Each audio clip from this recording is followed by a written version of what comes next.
Mayo de 1945. Europa estaba en ruinas. Berlín había caído.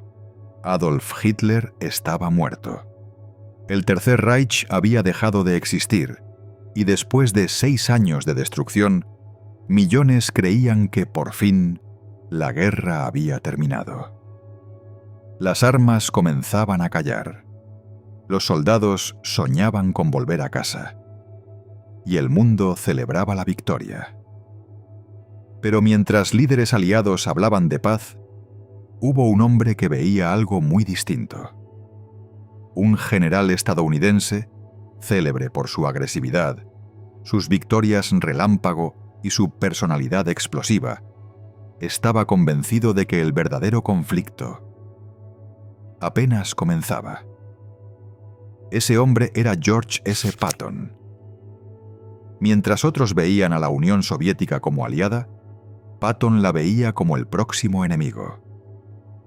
Mientras Washington pensaba en reconstrucción, él pensaba en una nueva guerra. Y mientras Europa intentaba sobrevivir a las cenizas, Patton lanzó una idea que heló la sangre de muchos en los altos mandos.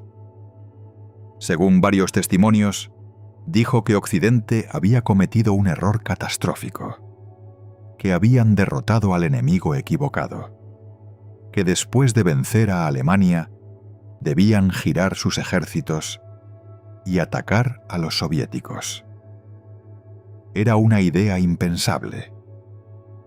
Una propuesta que, de llevarse a cabo, podría haber iniciado una nueva guerra mundial en 1945. Una guerra entre Estados Unidos, Gran Bretaña y la Unión Soviética de Joseph Stalin. Décadas después, algunos dirían que Patton estaba loco. Otros que había visto venir la Guerra Fría antes que nadie. Pero existe una pregunta mucho más inquietante. ¿Y si Patton no solo hablaba? ¿Y si realmente contempló un plan para seguir luchando? ¿Y si el general más temido de América quiso iniciar lo que habría sido la Tercera Guerra Mundial? Porque lo más sorprendente no es que dijera estas cosas. Es que en la sombra existían planes reales para una guerra contra la Unión Soviética. Planes que durante años permanecieron ocultos. Y en el centro de todo, Patton. Visionario para unos, temerario para otros. Un hombre que incluso después de derrotar a los nazis, creía que la guerra no había terminado. Esta es la historia del general que quiso seguir luchando. Y la historia de cómo, por un momento, el mundo pudo estar al borde de una tercera guerra mundial. El origen de Patton. George Smith Patton nació el 11 de noviembre de 1885 en California, dentro de una familia donde la guerra no era solo historia, sino herencia.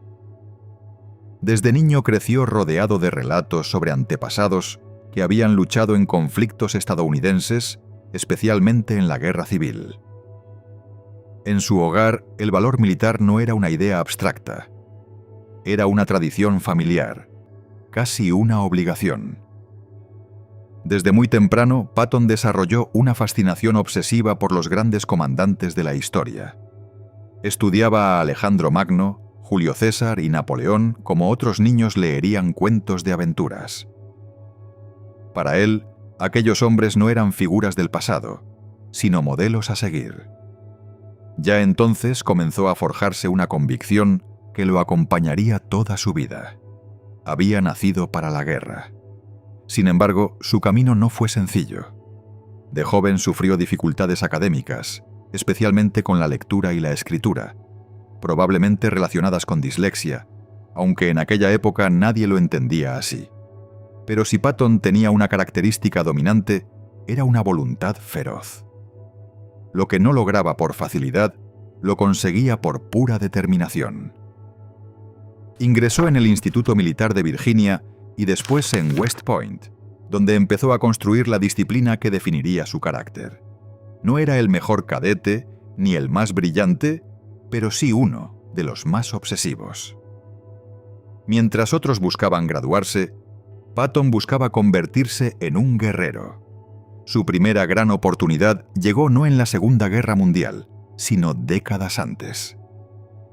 Participó en los Juegos Olímpicos de 1912 en pentatlón moderno, una competición diseñada para medir las habilidades de un soldado ideal. Disparo, esgrima, equitación, natación y carrera. Patton no ganó el oro, pero dejó clara una idea fundamental. Entendía la guerra como un arte total, físico, mental y estratégico. Poco después encontró su bautismo de fuego en la expedición punitiva contra Pancho Villa en México. Allí comenzó a mostrar rasgos que más tarde lo harían célebre: agresividad, velocidad y una confianza absoluta en el ataque. Incluso protagonizó una acción audaz que muchos consideran el inicio de su leyenda, liderando una incursión motorizada que algunos describen como uno de los primeros ataques mecanizados de la historia militar estadounidense. Pero sería en la Primera Guerra Mundial donde Patton descubriría la herramienta que definiría su visión del combate: el tanque. Mientras muchos oficiales veían los carros de combate como experimentos inciertos, Patton vio el futuro. Comprendió que la guerra moderna sería movimiento, velocidad y ruptura, no trincheras inmóviles. Fue uno de los primeros oficiales estadounidenses en abrazar la guerra blindada, y esa visión lo convertiría años después en uno de los comandantes más temidos del siglo XX. Ya entonces empezaba a surgir el hombre que el mundo conocería como Patton. No era simplemente un militar ambicioso. Era un hombre convencido de tener un destino. Creía en la reencarnación y afirmaba haber combatido en guerras antiguas, desde las legiones romanas hasta los campos de Napoleón. Muchos lo tomaban como excentricidad. Otros veían algo más inquietante. Patton no solo estudiaba a los grandes generales de la historia, se veía a sí mismo entre ellos. Esa mezcla de misticismo, ego, disciplina y obsesión moldeó una personalidad única, brillante para algunos, peligrosa para otros. Pero había algo que pocos entendían entonces. Patton no se estaba preparando para participar en una guerra. Se estaba preparando para comandarla. El general agresivo. Cuando comenzó la Segunda Guerra Mundial, George Patton no era todavía la figura legendaria que el mundo recordaría después. Era un oficial brillante, sí, pero también incómodo. Demasiado impulsivo para algunos, demasiado agresivo para otros. Pero la guerra tenía una extraña forma de premiar precisamente ese tipo de hombres. Patton no creía en guerras lentas, no creía en la cautela, no creía en esperar, creía en atacar. Y cuando Estados Unidos entró en el conflicto, por fin tuvo el escenario que llevaba décadas esperando. Su primera gran prueba llegó en el norte de África, en 1942. Las fuerzas estadounidenses habían sufrido humillantes derrotas frente al Afrika Korps de Erwin Rommel, y la moral estaba por los suelos. Washington necesitaba a alguien que impusiera orden. Eligieron a Patton. Y Patton llegó como una tormenta. Transformó unidades desorganizadas en una fuerza disciplinada. Impuso normas feroces. Soldados con uniformes mal puestos eran castigados. Oficiales mediocres eran apartados. Exigía velocidad, precisión y obediencia absoluta. Muchos lo consideraban brutal, pero funcionó. Bajo su mando, el segundo cuerpo estadounidense recuperó capacidad ofensiva y comenzó a cambiar el rumbo de la campaña. Después llegó Sicilia, en 1943. Y allí su leyenda creció. Mientras otros comandantes avanzaban con prudencia, Patton convirtió la campaña en una carrera. Palermo cayó. Luego avanzó hacia Mesina antes que los británicos. Era una demostración de audacia, pero también de ego. Patton no solo quería vencer primero, quería eclipsar a todos.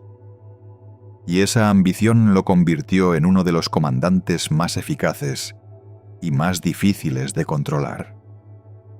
Sus hombres lo admiraban y lo temían. Aparecía con cascos pulidos, pistolas con empuñaduras de marfil y discursos incendiarios donde hablaba de matar, avanzar y no retroceder jamás. No hablaba como un general burocrático, hablaba como un guerrero antiguo. Y muchos soldados lo seguían precisamente por eso, porque parecía creer en la victoria con una intensidad casi fanática. Pero también había un lado oscuro. Su agresividad no se limitaba al campo de batalla. Su desprecio por la debilidad era absoluto. Y eso quedó expuesto en uno de los episodios más polémicos de su carrera, cuando abofeteó a soldados hospitalizados que sufrían fatiga de combate, acusándolos de cobardía. El escándalo casi destruyó su carrera. Muchos pensaron que estaba acabado, pero la guerra todavía necesitaba a Patton. Porque en 1944, durante el avance por Francia y más tarde en Bastogne, durante la batalla de las Ardenas, demostraría una vez más por qué sus aliados lo consideraban indispensable y sus enemigos lo temían. Su tercer ejército avanzaba como una fuerza imparable. Miles de kilómetros recorridos, decenas de miles de prisioneros, ciudades liberadas, contraataques devastadores. Para entonces, Patton ya no era solo un general, era una fuerza de la naturaleza. Pero en medio de todas esas campañas, mientras combatía a Alemania, otra idea empezaba a crecer en su mente. Una sospecha, una desconfianza, una convicción, que el verdadero choque decisivo no sería con los nazis, sino con los soviéticos. Y mientras la mayoría de los aliados aún celebraban la cooperación con Moscú, Patton ya empezaba a mirar a Joseph Stalin como el próximo enemigo. Patton contra los soviéticos. Mientras para millones de personas la Unión Soviética era un aliado indispensable en la derrota de la Alemania nazi, para George Patton esa alianza nunca fue una relación de confianza. Fue una necesidad temporal. Nada más. Desde mucho antes del final de la guerra, Patton observaba a los soviéticos con una mezcla de desconfianza, desprecio y alarma. Durante los últimos años del conflicto, mientras los ejércitos aliados avanzaban desde el oeste y el ejército rojo empujaba desde el este, la cooperación entre ambos bloques estaba marcada por sonrisas diplomáticas, pero también por profundas tensiones ocultas. Patton veía esas tensiones con mayor claridad que muchos, o al menos eso creía. A medida que sus tropas penetraban en Alemania, comenzó a inquietarle una pregunta. ¿Qué ocurriría cuando Hitler desapareciera? ¿Qué impediría que los soviéticos extendieran su poder por toda Europa? Para muchos oficiales aliados eran preocupaciones secundarias. Para Patton, eran el verdadero problema. Su contacto indirecto con las fuerzas soviéticas reforzó esa visión. No respetaba sus métodos y desconfiaba profundamente de las intenciones de Joseph Stalin. Veía al Kremlin no como un aliado circunstancial, sino como una potencia expansionista, esperando su oportunidad. Y cuanto más se acercaba la victoria sobre Alemania, más se radicalizaba esa convicción. Patton comenzó a expresar, en privado y a veces en público, opiniones cada vez más incendiarias. Decía que Occidente estaba cometiendo un error histórico, que estaba permitiendo que la Unión Soviética se apoderara del corazón de Europa, que cada kilómetro cedido al Ejército Rojo sería casi imposible de recuperar. No eran comentarios menores, eran advertencias. Y en aquel momento casi nadie quería escucharlas, porque en 1945 la narrativa oficial era otra. Los aliados habían vencido juntos. Estados Unidos, Gran Bretaña y la Unión Soviética eran socios de la victoria. Criticar abiertamente ese equilibrio era políticamente explosivo. Pero Patton nunca fue un hombre preocupado por lo políticamente prudente. Mientras otros generales cuidaban sus palabras, él hablaba con brutalidad. Mientras diplomáticos negociaban el futuro europeo, Patton pensaba en términos militares. Y para él, el equilibrio de poder se estaba inclinando peligrosamente hacia Moscú. Había visto algo que lo obsesionaba. El Ejército Rojo no estaba actuando como un ejército que simplemente derrotaba a Alemania. Se estaba posicionando, ocupando, consolidando, preparándose. Y Patton empezó a pensar que Occidente estaba entregando media Europa sin comprender las consecuencias. En conversaciones privadas, su tono se volvió aún más extremo. Llegó a sugerir que, una vez derrotados los alemanes, el siguiente conflicto era inevitable. No si ocurriría, sino cuándo. Esa idea, al principio marginal, pronto evolucionaría hacia algo mucho más peligroso. Porque Patton no solo comenzó a creer que una guerra con la Unión Soviética era probable. Empezó a pensar que debía iniciarse antes de que fuera demasiado tarde. Antes de que los soviéticos fueran más fuertes.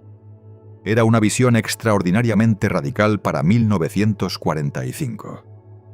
Pero también, para algunos, profética. Porque años después vendría el telón de acero. Vendría Berlín. Vendría la Guerra Fría. Y muchos mirarían atrás preguntándose si Patton había visto lo que otros no quisieron ver. Pero en ese momento, sus ideas eran consideradas peligrosas, porque una cosa era desconfiar de los soviéticos, y otra muy distinta era empezar a plantear que la guerra contra ellos debía comenzar de inmediato. Y eso era exactamente hacia donde Patton se dirigía. Alemania cae, pero Patton no celebra. 8 de mayo de 1945. Europa estalló en celebraciones. Las campanas sonaban en ciudades devastadas. Multitudes llenaban las calles. Soldados abrazaban a desconocidos. Después de años de muerte, parecía haber llegado la paz. La guerra en Europa había terminado. La Alemania nazi se había rendido. Y para millones de personas, aquello era el final. Pero no para George Patton. Mientras el mundo celebraba la victoria, Patton observaba el mapa. No veía una guerra terminada, porque mientras Alemania caía, la Unión Soviética emergía más fuerte que nunca. El Ejército Rojo ocupaba vastas regiones de Europa del Este. Polonia, Hungría, Rumanía, Checoslovaquia y, por supuesto, Berlín. Para muchos aliados, aquello era el precio inevitable de la victoria compartida. Para Patton era el comienzo de un desastre. No creía que los soviéticos fueran a retirarse ni que las promesas diplomáticas bastaran. No creía en la paz que otros proclamaban. Creía que Occidente acababa de permitir que un nuevo imperio sustituyera al viejo enemigo derrotado. y mientras otros brindaban por la victoria, Patton se enfurecía. Según diversos testimonios, estaba profundamente frustrado por lo que consideraba una rendición política ante Moscú. Sentía que los aliados habían ganado la guerra militarmente, pero estaban perdiendo el futuro, estratégicamente.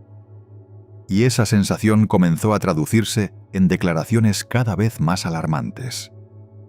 Porque Patton no hablaba como un hombre satisfecho con la paz.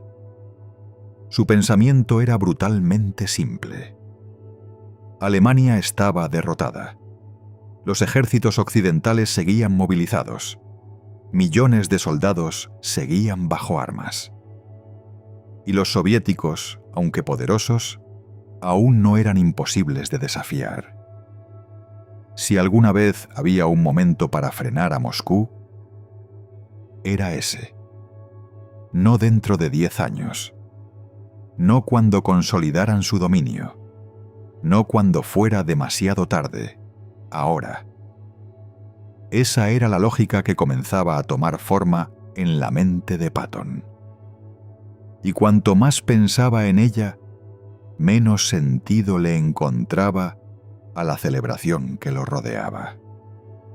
Hay testimonios que sugieren que se sentía casi irritado por la euforia de quienes creían haber asegurado la paz. Porque Patton empezaba a convencerse que los antiguos aliados podían convertirse en enemigos en cuestión de meses. Que la próxima guerra podía comenzar casi de inmediato. Y que Occidente debía prepararse. Y mientras en Washington y Londres se hablaba de reconstrucción, en la mente de Patton comenzaba a tomar forma una pregunta mucho más peligrosa. Si los soviéticos eran el próximo enemigo, ¿por qué esperar a que dispararan primero? Porque muy pronto, esa pregunta conduciría a una frase atribuida a Patton que se convertiría en una de las más polémicas de toda su carrera. Una frase que haría temblar a los altos mandos. Hemos derrotado al enemigo equivocado. Si hubo una frase que definió la controversia que perseguiría a George Patton después de la guerra, fue esta. Pocas palabras, pero capaces de sacudir los cimientos de toda la alianza vencedora. Plan impensable. Si las declaraciones de Patton ya parecían incendiarias, lo que vino después resultaba aún más inquietante, porque según diversos testimonios y reconstrucciones históricas, George S. Patton no se limitaba a criticar la política aliada hacia los soviéticos. Empezaba a pensar en términos operativos, en posibilidades reales, en cómo podría librarse una guerra contra la Unión Soviética y cómo podría ganarse. Y ahí surgió la idea más polémica de todas: rearmar tropas alemanas, utilizar a soldados que hasta hacía apenas semanas habían sido enemigos, y convertirlos en aliados en una nueva guerra. Era una propuesta tan extrema que parecía salida de una pesadilla. Pero desde la lógica de Patton, tenía sentido. Los alemanes conocían al Ejército Rojo. Habían combatido durante años en el frente oriental. Sabían cómo luchaban los soviéticos. Conocían sus debilidades. Y además, cientos de miles de soldados alemanes seguían existiendo. Desarmados. Prisioneros. Pero disponibles. En la visión de Patton, aquello no era solo un recurso militar, era una oportunidad estratégica, un ejército experimentado que podía volver a usarse. Esta idea ha generado enormes debates históricos. No existe evidencia concluyente de que Patton elaborara un plan formal completo para lanzar esa guerra por su cuenta. Pero sí existen suficientes indicios para mostrar que contemplaba seriamente escenarios que incluían utilizar fuerzas alemanas frente a los soviéticos. Y eso implicaba algo impensable: que los vencedores occidentales, inmediatamente después de destruir al Tercer Reich, pudieran considerar cooperar militarmente con antiguos soldados alemanes. Para Patton, la pregunta no era moral. ¿Qué era peor? ¿Permitir que la Unión Soviética dominara Europa? ¿O usar antiguos enemigos para impedirlo? Era una lógica brutal. Y cuanto más analizaba la situación, más parecía convencido de que el tiempo jugaba a favor de Moscú. Si Occidente iba a actuar, debía hacerlo antes de que los soviéticos consolidaran su poder. Y ese punto es crucial. Porque aquí Patton deja de parecer simplemente un general con opiniones duras. Y empieza a parecer un hombre contemplando seriamente una nueva guerra. Pero hay un elemento aún más inquietante. Porque mientras Patton pensaba en estas ideas, en Londres existía un plan secreto. Un plan real. No una teoría, no un rumor. Un estudio oficial sobre una posible guerra contra la Unión Soviética. Un plan encargado por Winston Churchill. Y cuando ese plan salió a la luz años después, muchos se hicieron la misma pregunta. ¿Estaba Patton improvisando ideas radicales? ¿O sabía que, en algún lugar, otros estaban pensando exactamente lo mismo? ¿Patton conocía el plan británico? En el verano de 1945, existía una idea tan peligrosa que durante años permaneció prácticamente desconocida para el público. Un plan británico secreto para estudiar una guerra contra la Unión Soviética. Su nombre era Operation Unthinkable. Y el propio nombre ya lo decía todo. Lo impensable. El plan había sido encargado por Winston Churchill, no como una declaración pública de guerra, no como una decisión definitiva, sino como un estudio militar. Una pregunta lanzada a estrategas británicos. ¿Qué ocurriría si Occidente tuviera que enfrentarse militarmente a los soviéticos? Era una pregunta extraordinaria, porque se formulaba mientras la alianza con Moscú seguía oficialmente intacta, mientras aún se hablaba de cooperación, mientras la guerra acababa de terminar. Y sin embargo, en privado, algunos ya contemplaban un escenario de confrontación. Pero lo que hace este episodio aún más fascinante es la inevitable pregunta que surge al ponerlo junto a las ideas de Patton. ¿Sabía Patton de esto? ¿Conocía la existencia de Operation Unthinkable? ¿O sus planteamientos eran simplemente paralelos? La respuesta honesta es que no existe prueba concluyente de que Patton tuviera acceso directo al plan. No hay documento definitivo que lo demuestre. No hay evidencia que permita afirmar que leyó el estudio o participó en su elaboración. Operation Unthinkable contemplaba incluso el uso potencial de fuerzas alemanas rearmadas. Exactamente una de las ideas asociadas a Patton. El plan partía de una preocupación similar: que la expansión soviética podía convertirse en una amenaza estratégica para Europa. Exactamente la obsesión de Patton. Y consideraba una guerra preventiva mientras los ejércitos occidentales aún estaban movilizados. Exactamente el tipo de lógica que Patton parecía defender. Demasiadas similitudes para no plantear preguntas. Algunos historiadores sostienen que no hace falta una conexión directa, que tanto Churchill como Patton simplemente estaban respondiendo al mismo problema estratégico, viendo el mismo peligro, llegando, por caminos distintos, a conclusiones parecidas. Otros creen que, dada la posición de Patton y sus contactos dentro del aparato militar aliado, resulta difícil imaginar que no hubiese oído al menos rumores. Y ahí es donde la historia entra en terreno incierto. Porque quizá la cuestión importante no sea si Patton conocía literalmente el plan, sino algo más profundo, que sus ideas no eran tan aisladas como parecían, que, en distintos niveles del poder aliado, había personas contemplando lo que oficialmente nadie quería admitir, que una guerra con la Unión Soviética, por imposible que sonara, se estaba pensando. Eso cambia la percepción de Patton, porque si era solo un general excéntrico hablando de ideas imposibles, es una historia.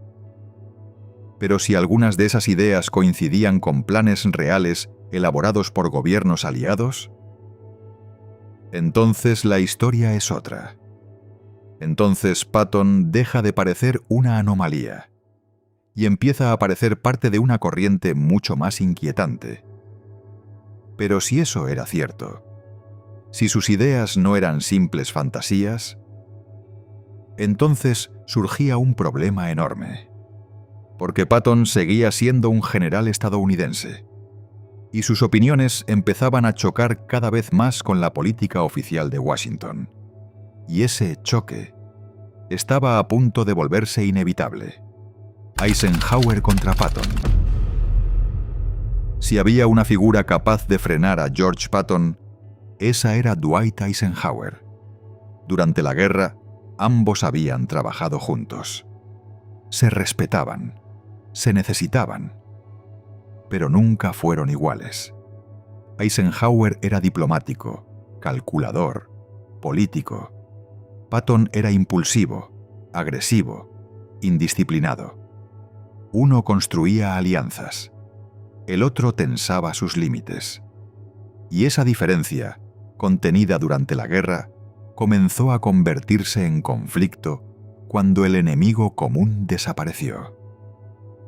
Porque mientras Patton endurecía su discurso contra la Unión Soviética, Eisenhower defendía la línea oficial. Cooperación con Moscú. Estabilidad, reconstrucción, disciplina estratégica. No era solo una diferencia de opiniones, era una colisión de visiones.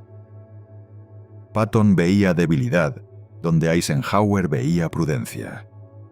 Eisenhower veía peligro donde Patton veía necesidad. Y cuanto más hablaba Patton, más incómodo se volvía para sus superiores. No ayudaba que Patton tuviera una larga historia de causar problemas. Los incidentes de Sicilia, sus declaraciones imprudentes, su dificultad para someterse a límites políticos. Todo eso ya había puesto a prueba la paciencia del alto mando. Pero ahora el problema era mayor, porque ya no se trataba de escándalos personales. Se trataba de estrategia global, de relaciones entre superpotencias, de decisiones que podían afectar la paz mundial. Y en ese terreno, Eisenhower no podía permitirse un comandante actuando como una fuerza autónoma. Hay que entender algo crucial.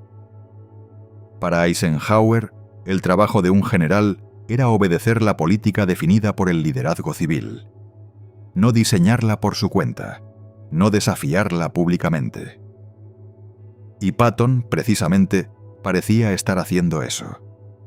Cada comentario sobre los soviéticos, cada crítica a la política aliada, cada insinuación de que la guerra debía haber continuado, era vista con creciente preocupación, porque Patton no parecía simplemente opinar, parecía presionar. Y para hombres como Eisenhower, aquello rozaba lo inaceptable. No fue un enfrentamiento abierto y dramático en un solo momento. Fue algo más silencioso, más frío, más peligroso, distancia, desconfianza. Poco a poco, Patton empezaba a quedar políticamente expuesto. Y quizá lo más importante, empezaba a perder protección. Durante años, su talento militar había compensado sus excesos. Pero en tiempo de posguerra, ese equilibrio cambiaba. Ahora sus excesos podían pesar más que sus victorias. Y Eisenhower lo entendía. Sabía que un general carismático, imprevisible y con ideas cada vez más radicales podía convertirse en un problema mayor que cualquier utilidad militar que ofreciera. No era solo una cuestión de personalidad, era control. ¿Quién marcaba la dirección estratégica de Estados Unidos? ¿El gobierno? ¿O un general que empezaba a actuar como si supiera mejor que todos? Esa era la verdadera tensión. Y Patton, quizás sin medirlo del todo, estaba acercándose a una línea peligrosa. Porque cuando un comandante empieza a parecer incontrolable, el sistema suele reaccionar, pero el choque con Eisenhower no sería el único problema. Porque Patton estaba a punto de agravar su situación de una manera todavía más explosiva. No con los soviéticos, no con planes de guerra, sino con unas declaraciones sobre los propios nazis, que harían que muchos empezaran a preguntarse si Patton había ido demasiado lejos. Sus ataques contra la desnazificación. Si las opiniones de Patton sobre los soviéticos ya generaban preocupación, sus comentarios sobre Alemania ocupada harían que la alarma se disparara. Porque en la posguerra surgió otro frente de conflicto, no en el campo de batalla, sino en la administración del territorio derrotado. Tras la caída del Tercer Reich, los aliados impulsaron un proceso conocido como desnazificación. El objetivo era claro: eliminar a miembros del aparato nazi de posiciones de poder, depurar administraciones, evitar que las estructuras del régimen sobrevivieran bajo otra forma. Para muchos era una necesidad moral y política. Para George Patton, en cambio, aquello empezó a parecerle un error, o al menos un error en cómo se estaba aplicando.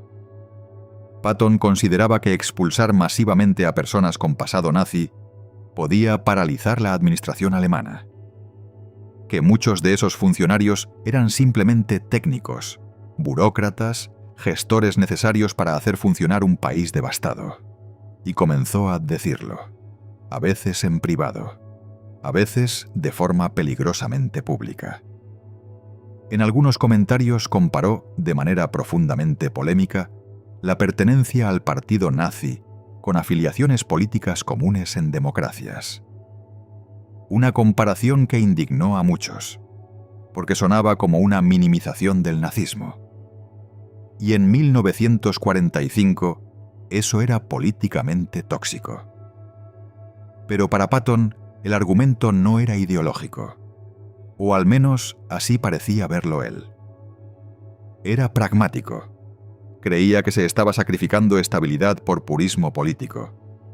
Y, más grave aún, algunos interpretaron que esa postura encajaba con su idea de utilizar a Alemania como contrapeso frente a la Unión Soviética. Y entonces, todo empezó a conectarse de una forma alarmante. Sus críticas a Moscú, sus ideas sobre usar fuerzas alemanas, y ahora, su resistencia a apartar a antiguos nazis de posiciones administrativas. Para sus críticos, aquello ya no eran incidentes aislados. Era un patrón profundamente problemático. Porque empezaba a parecer que Patton no solo desafiaba la política hacia los soviéticos, también desafiaba cómo se estaba construyendo la posguerra. Y eso tenía implicaciones enormes, porque la desnazificación no era una cuestión menor, era parte central del nuevo orden europeo. Cuestionarla significaba cuestionar decisiones tomadas al más alto nivel. Y Patton lo estaba haciendo, de forma pública, visible, difícil de ignorar. La reacción fue inmediata: críticas, preocupación en Washington, irritación en el alto mando. y una sensación creciente de que Patton se estaba convirtiendo en un problema político. Porque había una línea entre ser un comandante brillante y ser una figura imposible de manejar.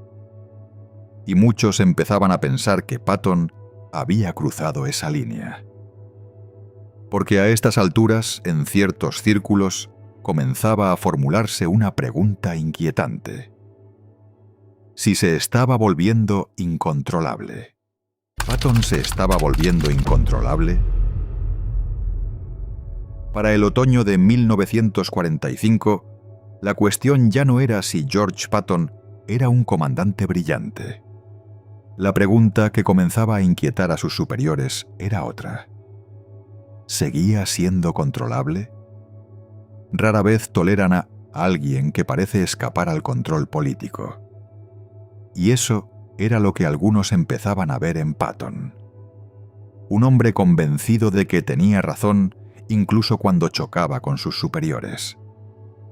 Un hombre cuya fama pública le daba una influencia peligrosa. Un hombre que hablaba como si su juicio estratégico estuviera por encima del consenso. Eso podía ser admirable en combate, pero en la posguerra podía ser desestabilizador, porque el contexto había cambiado. Lo apartan del poder. Para un hombre como George Patton, acostumbrado a liderar ejércitos en movimiento, a decidir ofensivas y cambiar el curso de campañas enteras, lo que ocurrió después no fue solo una reasignación. Fue una degradación en todo menos en el nombre. No hubo un anuncio dramático. No hubo una destitución pública. No hubo un escándalo final que lo derribara de golpe. Lo fueron apartando, reduciendo su influencia, alejándolo del centro de decisiones. Y para muchos historiadores, eso no fue casual. Patton fue relevado de responsabilidades que para alguien de su rango y prestigio tenían verdadero peso estratégico. Terminó al frente de funciones mucho menores, muy lejos del protagonismo que había tenido como comandante del Tercer Ejército. En apariencia seguía siendo Patton, pero el poder real se estaba evaporando. Y él lo sabía, porque Patton no era ingenuo. Entendía la jerarquía, entendía los símbolos, entendía cuándo una reasignación era solo una reasignación y cuándo era un mensaje. Y para él, el mensaje era claro. Lo estaban marginando, por lo que decía, por lo que pensaba. Era una humillación especialmente amarga para alguien que se veía a sí mismo como un hombre destinado a grandes guerras, porque no estaba siendo derrotado por un enemigo en el campo. Estaba siendo contenido por su propio sistema. Sentía que lo estaban dejando fuera justo cuando creía comprender el verdadero peligro que otros no veían. Creía que tenía razón. Y sin embargo, lo estaban apartando. Hay una ironía brutal en todo esto.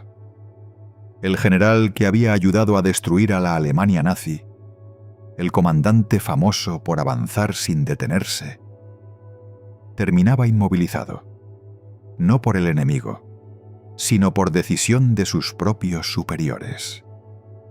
Y ese hecho alimentaría, después de su muerte, innumerables sospechas. Porque para algunos, este apartamiento fue simplemente una medida lógica ante un comandante problemático. Para otros, fue el inicio de algo más oscuro. Porque una vez que Patton perdió influencia, ocurrió algo inesperado. Algo que cambiaría para siempre la forma en que muchos mirarían sus últimos meses. Un accidente. Abrimos un paréntesis un momento.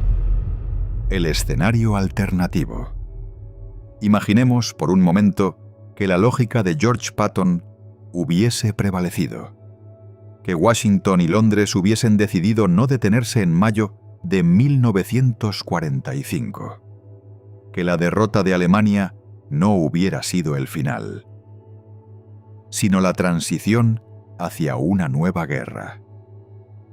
¿Cómo habría comenzado la Tercera Guerra Mundial? Probablemente no con una declaración formal, no con discursos solemnes, sino con una ruptura repentina entre aliados. Una frontera que de la noche a la mañana dejaría de ser línea de contacto para convertirse en frente de batalla. El punto más probable: Europa Central, Alemania, porque allí estaban los ejércitos, allí estaban las líneas, allí estaba la fricción. Y allí habría empezado el choque. Las primeras ofensivas, muy posiblemente, habrían sido brutales. Fuerzas británicas y estadounidenses intentando empujar hacia el este.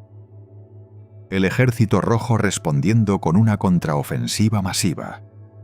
Blindados, artillería, aviación, millones de hombres. Una guerra mecanizada a una escala incluso superior a la que acababa de devastar el continente.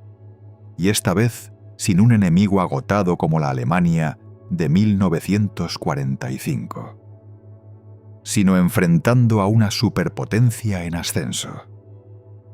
Europa, que acababa de sobrevivir a una catástrofe, volvería a arder. Pero el conflicto difícilmente habría quedado limitado a Alemania, porque una guerra así casi con seguridad habría arrastrado a otros escenarios. Los Balcanes, Escandinavia, Turquía, quizá Oriente Medio y posiblemente Asia, porque una guerra entre Estados Unidos y la Unión Soviética no habría permanecido regional por mucho tiempo. Habría tendido a expandirse, a globalizarse. Y entonces surge una de las variables más inquietantes. ¿Se habría utilizado el arma nuclear? En 1945, esa posibilidad no era imposible. ¿Y si la guerra se estancaba? Si las bajas se disparaban? Si el avance soviético parecía incontenible? La presión para usarla podría haber crecido. ¿Y si eso ocurría? La historia entraría en un territorio aún más oscuro. Porque ya no hablaríamos solo de una tercera guerra mundial, sino potencialmente del primer conflicto nuclear entre superpotencias. Un escenario difícil de exagerar. Pero incluso si las armas nucleares no se hubieran usado de inmediato, el precio convencional habría sido aterrador. Decenas de millones de muertos, posiblemente. Otra generación consumida por la guerra. Ciudades reconstruidas, destruidas otra vez. Una Europa convertida en campo de batalla permanente. Y quizá un desenlace imposible de prever. Porque hay una verdad incómoda en todo escenario contrafactual. Nadie controla cómo termina una guerra una vez empieza. Ni Patton, ni Churchill, ni Stalin, ni nadie. Ese es el gran abismo detrás de esta historia. Que una decisión tomada en 1945 podía haber cambiado no solo el resultado de la posguerra, sino la existencia misma del mundo que conocemos. Sin Guerra Fría como la vivimos, sin el orden internacional posterior, sin quizá la Europa actual. Todo distinto. Y eso plantea una reflexión inquietante. Tal vez Patton no proponía simplemente una guerra. Tal vez proponía apostar el futuro entero en una sola jugada. Una jugada que pudo haber salvado a Occidente. O destruirlo. Y después de ver ese escenario, la pregunta cambia. Ya no es si Patton podía imaginar esa guerra, sino si, pese a todo, seguía creyendo que valía la pena. Y esa pregunta se vuelve aún más extraña cuando, poco después, Patton sufrió un accidente que terminaría envolviendo sus últimos días en sospechas. El extraño accidente. 9 de diciembre de 1945. George Patton había sobrevivido a campañas en África, Sicilia, Francia, las Ardenas y Alemania. Había cruzado algunos de los campos de batalla más letales del siglo. Había escapado a lo que mató a miles de hombres bajo su mando. Y sin embargo, no moriría en combate. No caería frente al enemigo. No moriría en una ofensiva. Su destino llegaría en una carretera. Ese día, George S. Patton viajaba cerca de Mannheim, en Alemania ocupada, en un automóvil oficial. No era una misión de combate. No era una situación extraordinaria. Era, en apariencia, un trayecto rutinario. Entonces ocurrió el choque. El vehículo de Patton colisionó con un camión militar estadounidense. Un accidente que, según la versión oficial, parecía relativamente menor comparado con la violencia que Patton había sobrevivido durante años. Y sin embargo, sus consecuencias fueron devastadoras. Patton sufrió una lesión cervical gravísima. Quedó paralizado. Y, tras días hospitalizado, murió el 21 de diciembre de 1945. Oficialmente, la historia parecía cerrada. Un accidente trágico, cruel, pero accidental. Y sin embargo, casi desde el principio, hubo quienes encontraron algo desconcertante. No necesariamente pruebas, pero sí preguntas. ¿Cómo podía un hombre que había sobrevivido a la guerra morir en un choque aparentemente tan banal? ¿Por qué las circunstancias parecían, para algunos, extrañamente improbables? ¿Por qué la historia dejó una sensación de incomodidad que no desapareció? Parte de ello tiene que ver con el propio momento. Patton estaba políticamente marginado. Sus opiniones generaban controversia. Su figura seguía siendo enorme. Y su muerte llegó justo cuando parecía entrar en una etapa incierta. Esa coincidencia alimentó sospechas. No pruebas, sospechas. Y con el tiempo, esas sospechas crecerían. Pero incluso dejando de lado teorías posteriores, el accidente tenía elementos que impactaron profundamente a sus contemporáneos. La ironía era brutal. Un hombre obsesionado con el combate, que creía tener un destino histórico. Terminado no por la guerra, sino por una colisión en tiempo de paz. Parecía casi imposible de aceptar, casi absurdo. Y quizá por eso, desde muy pronto, algunos empezaron a preguntarse si la versión oficial explicaba toda la historia. ¿Fue simplemente un accidente? ¿Una tragedia sin más? ¿O había algo detrás? Esa pregunta abriría décadas de especulación. Libros, investigaciones, conspiraciones.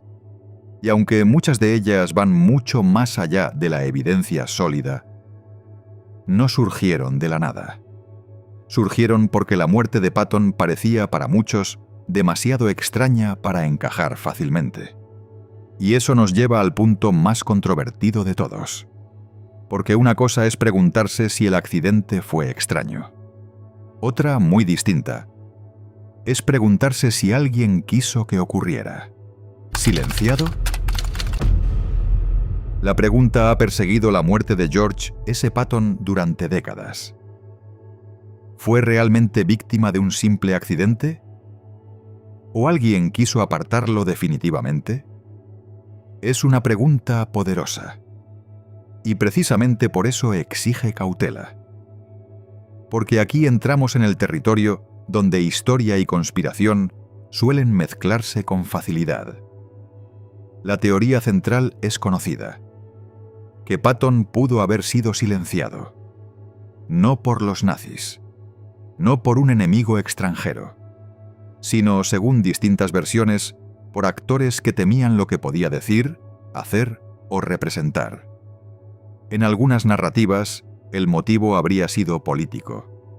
Su hostilidad hacia la Unión Soviética, sus críticas a la política aliada, su supuesta intención de denunciar errores estratégicos.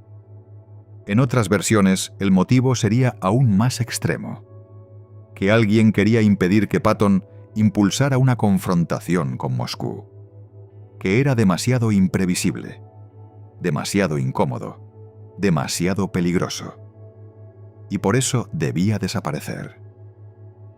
Es una historia dramática, casi perfecta para convertirse en mito. Pero ¿qué sostiene realmente esa idea? Aquí hay que ser claros. No existe evidencia concluyente de que Patton fuera asesinado. No existe consenso histórico que respalde esa afirmación como hecho. Eso es fundamental. Porque muchas teorías posteriores han construido narrativas mucho más amplias de lo que las fuentes permiten sostener. Sin embargo, también es cierto que la teoría no nació simplemente por imaginación.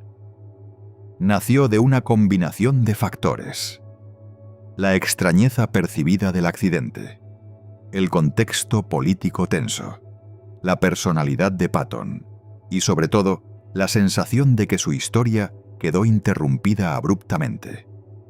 Eso creó un vacío. Y los vacíos suelen llenarse con sospechas. Décadas después, algunos autores incluso intentaron dar forma más concreta a esas sospechas, sugiriendo operaciones encubiertas, asesinatos disfrazados y silenciamientos deliberados.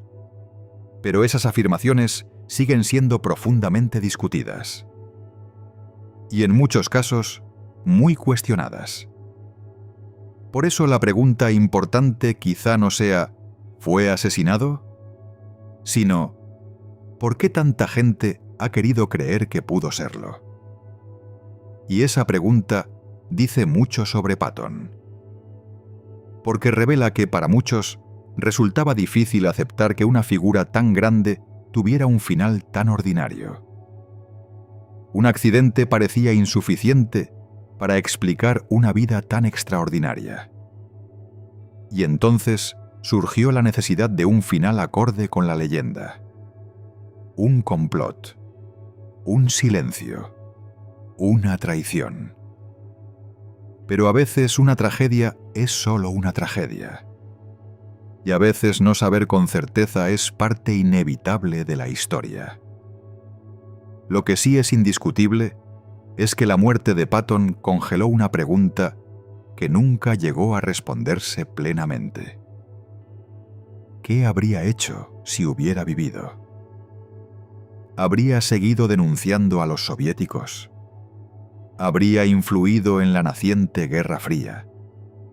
¿Habría sido reivindicado? Nunca lo sabremos. Porque murió antes de ver lo que vino después. Y eso es quizá lo más fascinante de todo. Porque, irónicamente, poco después de su muerte, el mundo comenzó a moverse en una dirección que para algunos parecía darle la razón. La Guerra Fría le dio la razón. Cuando George S. Patton murió en diciembre de 1945, muchas de sus advertencias parecían exageradas, alarmistas, incluso peligrosas. Pero apenas unos años después, el mundo comenzó a cambiar de una forma que obligó a muchos a mirar atrás y preguntarse si Patton había visto venir algo real. Porque la alianza entre Occidente y la Unión Soviética no sobrevivió a la victoria. Se quebró. Rápido, profundamente. Y de ese quiebre nació la Guerra Fría. En 1946, Winston Churchill habló del telón de acero. Una frase que describía una Europa dividida, justo el tipo de fractura que Patton temía. Europa del Este quedó bajo dominio soviético. Regímenes alineados con Moscú se consolidaron.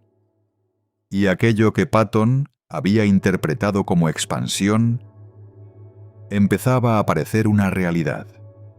Luego vino Berlín, una ciudad convertida en símbolo del choque entre dos mundos. Bloqueos, crisis, confrontación.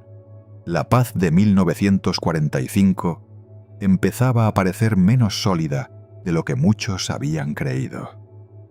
Después vendría Corea, una guerra abierta. Ya no solo rivalidad política, sino combate real entre bloques enfrentados. Y más tarde, décadas enteras marcadas por tensión nuclear, espionaje, carreras armamentísticas y conflictos indirectos por todo el planeta. Todo eso llevó a algunos a una conclusión tentadora: que Patton había tenido razón, que el enemigo que él veía venir realmente llegó. Y es comprensible pensar eso, porque hay paralelos evidentes. Desconfió de la Unión Soviética, la vio como amenaza estratégica, temió una confrontación futura, y esa confrontación, en una forma distinta, efectivamente ocurrió. Pero aquí conviene ser precisos. Que la Guerra Fría estallara no significa automáticamente que Patton tuviera razón en todo. No prueba que iniciar una guerra en 1945 hubiese sido correcto. No demuestra que sus soluciones fueran mejores. Solo sugiere que algunas de sus advertencias no eran pura paranoia. Y esa diferencia importa. Porque una cosa es anticipar un conflicto. Otra, muy distinta, saber cómo debía haberse enfrentado. Y ahí el debate sigue abierto. Algunos ven a Patton como un visionario estratégico, un hombre que comprendió antes que otros la naturaleza del nuevo orden mundial. Otros creen que aunque detectó un problema real, sus respuestas eran demasiado peligrosas, demasiado radicales, demasiado arriesgadas. Y quizá ambas cosas puedan ser ciertas, porque la historia a veces permite eso, que alguien vea venir una amenaza, y aún así proponga una solución equivocada. Pero sea como sea, hay una ironía imposible de ignorar. El general al que muchos consideraron imprudente por desconfiar de Moscú, murió antes de ver que Washington acabaría construyendo toda su estrategia global precisamente alrededor de contener a la Unión Soviética. Una estrategia que, en cierto sentido, se parecía más a su visión de lo que muchos habrían querido admitir. Y eso nos lleva a la última pregunta. La más difícil, la que permanece incluso después de todo lo demás. ¿Fue Patton un visionario adelantado a su tiempo? ¿O un temerario dispuesto a empujar al mundo hacia otra catástrofe? ¿Visionario o temerario? Después de todo lo visto, la pregunta permanece, y quizá nunca podrá responderse del todo. ¿Fue George S. Patton un visionario que entendió antes que otros el peligro soviético? ¿O fue un temerario dispuesto a arriesgar una nueva guerra mundial en nombre de esa convicción? La respuesta depende, en gran medida, de cómo se mire a Patton. Si se observa al estratega, es difícil negar que anticipó algo real. La alianza con Moscú se rompió. Europa quedó dividida. La Guerra Fría llegó. Y el conflicto que intuía, de una forma u otra, existió. En ese sentido, quienes lo llaman visionario tienen argumentos. Vio una amenaza que otros subestimaron. Pero si se observa al hombre que contemplaba seguir luchando en 1945, la imagen cambia. Porque eso significaba considerar otra guerra después de una devastación inimaginable. Significaba apostar millones de vidas en un conflicto de resultado incierto. Significaba abrir la puerta, quizá, a una catástrofe aún mayor. Y ahí quienes lo llaman temerario también tienen argumentos. Porque detectar un peligro no convierte automáticamente en prudente la respuesta que propones. Tal vez esa es la razón por la que Patton sigue fascinando. Porque resiste ser reducido a una sola categoría. No encaja cómodamente como héroe, ni como villano. Era demasiado complejo para eso. Era brillante y excesivo. Visionario y provocador. Lúcido en algunas intuiciones, imprudente en otras. Y quizá, precisamente por eso, sigue generando debate. Solo sabemos que esa posibilidad existió. Y que por un instante estuvo lo bastante cerca como para inquietar a los hombres que dirigían el mundo. Eso es lo extraordinario. Que esta no es solo la historia de un general polémico. Es la historia de una decisión que nunca llegó a tomarse. De una guerra que quizá pudo empezar y no empezó. Y tal vez ahí reside la verdadera grandeza o el verdadero peligro de Patton. No en lo que hizo, sino en lo que estuvo dispuesto a imaginar. Porque quizá fue un visionario, quizá fue un temerario, o quizá fue ambas cosas al mismo tiempo.